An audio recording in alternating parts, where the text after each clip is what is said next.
Fala galera, quem fala aqui é Gustavo e vamos continuar com nossos cursos de física. Hoje a gente está introduzindo a parte do magnetismo, né? Estou supondo que vocês já acompanharam junto com a gente, né, a parte do curso de eletrodinâmica e também, caso tenha sido possível, a parte do curso de eletrostática.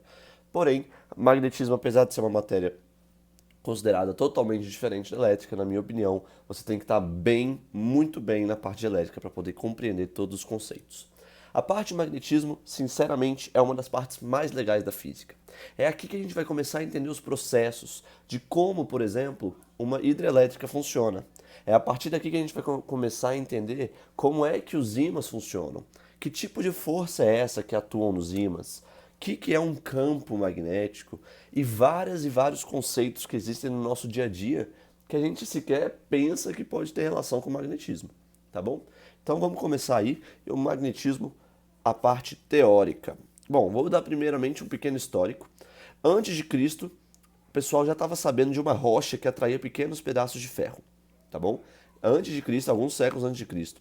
Então, a antiga cidade da Ásia Menor, chamada Magnésia, foi onde o pessoal está estudando. Existe uma lenda aí que era um pastor que estava vinculado a isso daí, mas aí foi por causa dessa cidade chamada Magnésia, na Ásia Menor, que ficou conhecido o nome, né? O nome chamado magnetismo. O ferro, né? A rocha que eles estavam analisando era chamada magnetita. Ficou borrei aqui, mas é o Fe3 ou 4. Dá um Google it e veja aí o que é a magnetita, que vocês vão conseguir saber o que é, tá bom? Bom, show de bola.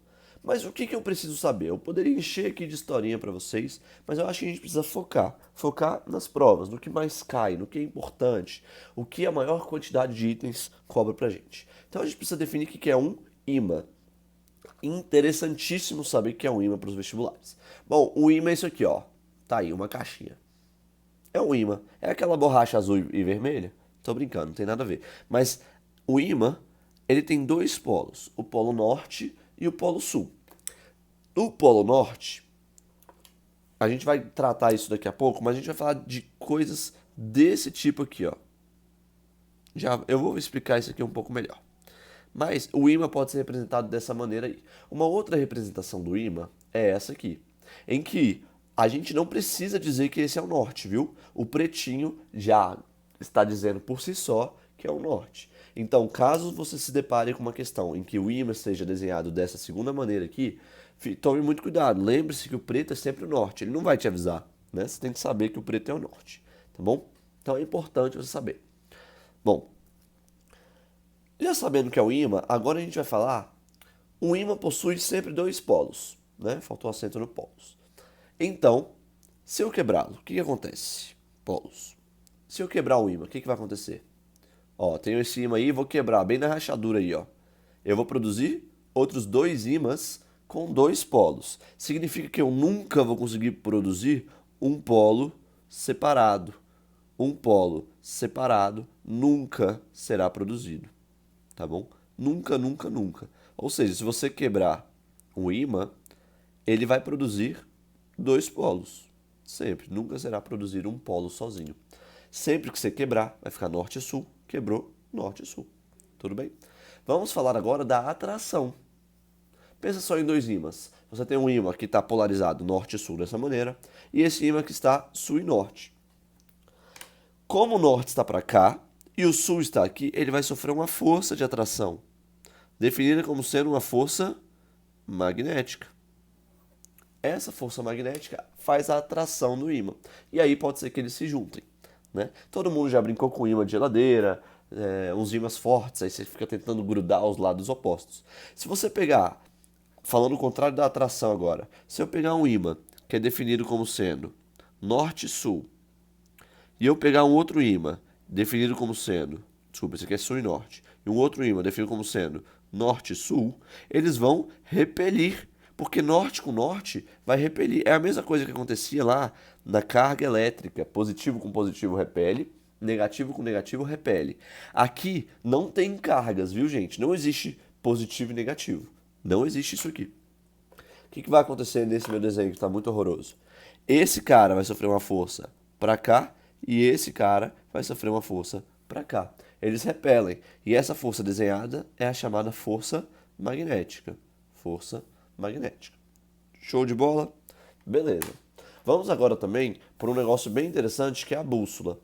A bússola nada mais é do que um ímã que se orienta de acordo com o eixo magnético da Terra.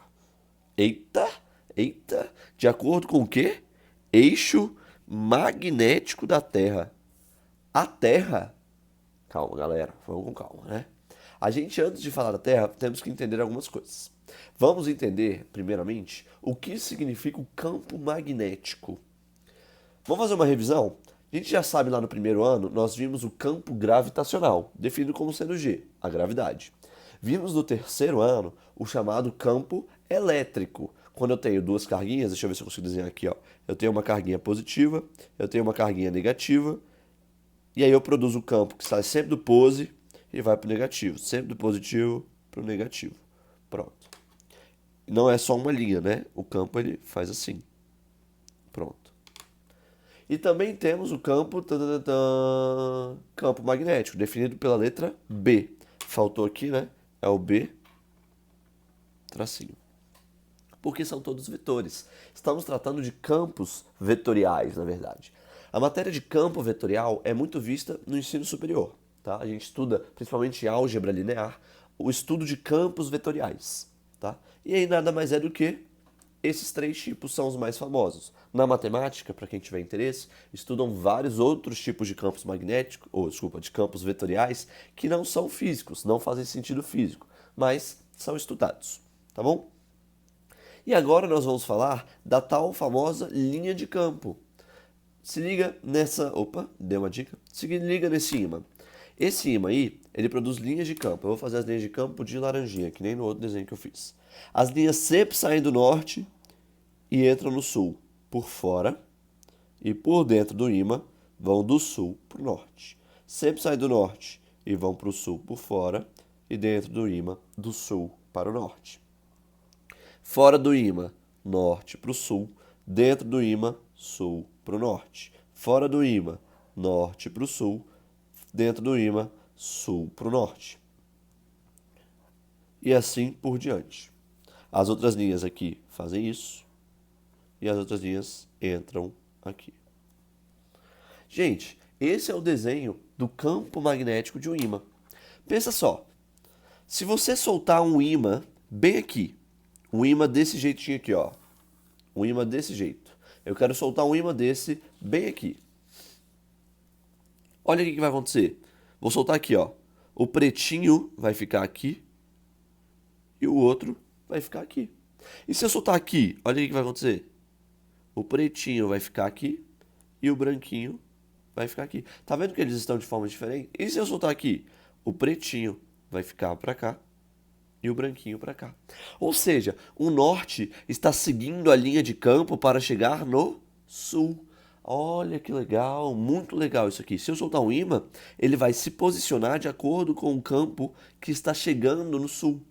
Se eu soltar um ímã bem aqui, o norte vai ficar para cá e o sul para cá. E aqui, o norte vai ficar para cá e o sul para cá. Deu para entender como é que fica a brincadeira? Se eu soltar um ímã aqui, o norte vai ficar para cá e o sul para cá. E é assim que se posiciona ímãs. Gente, importante, as linhas de campo são consideradas linhas fechadas. Fechadas. Item de vestibular que já repetiu 326 bilhões de vezes. As linhas de campo sempre saem do norte e vão para o sul. Certo ou errado? O item está errado. As linhas de campo saem do norte e vão para o sul por fora do ímã. Mas por dentro do ímã, as linhas de campo vão do sul para o norte. Fiquem ligados nisso. São linhas de campo fechadas. Tudo bem? Bom, assim como no campo gravitacional e no campo elétrico, nós sabemos que existem, né? Campos uniformes. E é isso que a gente vai tratar agora. O campo uniforme na elétrica, se vocês lembrarem lá na eletrostática, o campo uniforme, campo elétrico uniforme. Então vamos fazer apenas uma revisão aqui, ó. O campo elétrico. Vamos falar rapidamente do elétrico. O campo elétrico e uniforme, ele era definido como sendo duas placas paralelas, uma carregada positivamente, a outra carregada negativamente, e aí o campo sempre saía do positivo e ia para o negativo. Tá aí, esse era o campo elétrico. Nesse exemplo, cabia o teorema do E de igual a U. Edu, o campo elétrico vezes essa distância entre as placas é igual a DDP, a diferença de potencial entre as duas placas. Tudo bem? Eu vou parar por aqui, porque já deu 10 minutos, né? Então tá ficando cansativo.